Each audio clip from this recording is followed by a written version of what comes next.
So hello guys, Sunday night ngayon. So try natin magluto ng adobo, no. Syempre maulan, medyo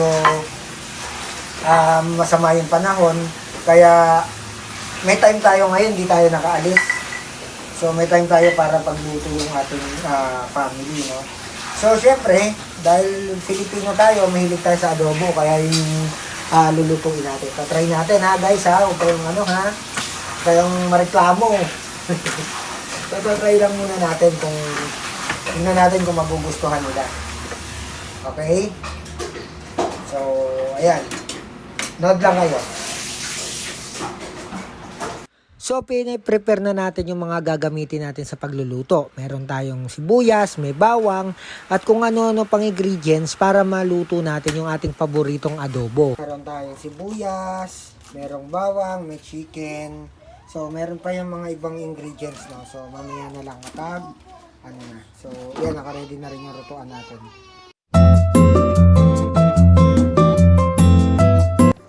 So yun guys, nagluluto na tayo. Ito, pinapainit na natin yung mantika.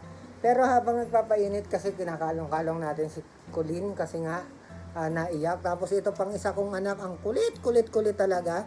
Ayan, magpapasulat daw siya. So ayun guys. See you pag naluto na yung aking adobong manok.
Okay lang.